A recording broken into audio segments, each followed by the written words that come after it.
After decades of the National Assembly holding back the passage of the PIB bill, the lawmaker representing Ohaji Egbema, Oguta Oro West Federal Constituency in Imo State, Uju Chima, has applauded the 9th Assembly for the passage of the Petroleum Industry Bill, saying it is the greatest achievement so far.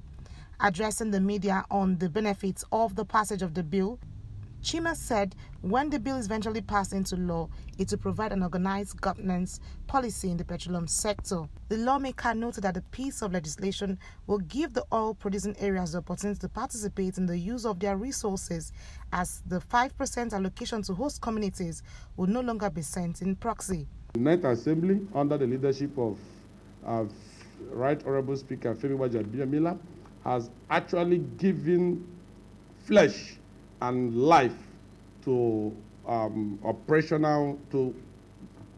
corporate governance of our oil sector. What I mean by this, today we are talking about an oil sector with a very organized governance policy.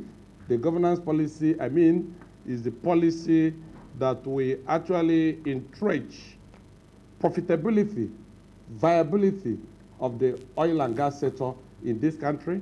If you watch over the years, we've been talking about oil companies, we're talking about derivatives from oil explorations in this country.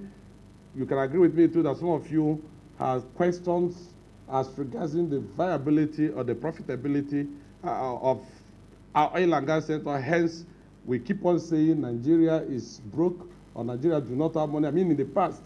But this bill will galvanize all assets, the economies, and at the same time too, the security inherent in getting this bill passed will occasion effective production, proper management, transparency, and good governance in the oil and gas sector.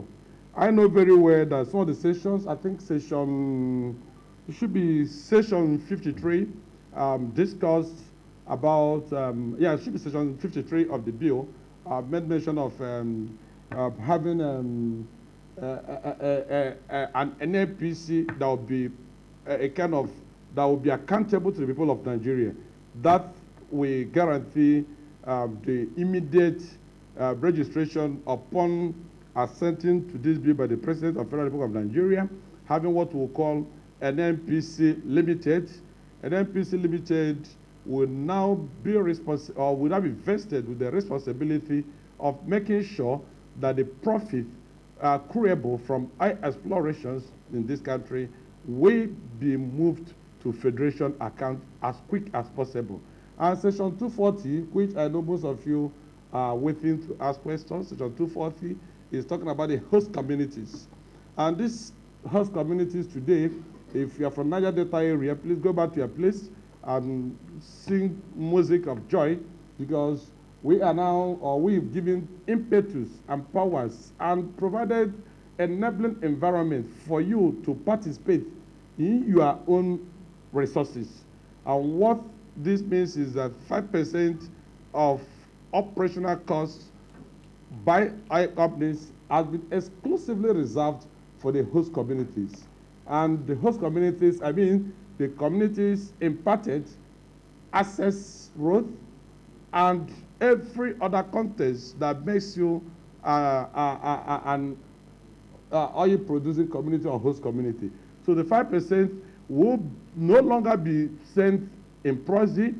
These monies will be sent directly to a fund which will be established by the same host communities and which will be managed by the same host communities. He also expressed delight on the provisions in sections 232 and 233 of the bill to the effect that abandoned property in the range oil sector could be taken care of and kept functional, as well as remediation of the environment through a decommissioning fund. Nnpc Patrick, Call TV News, Abuja.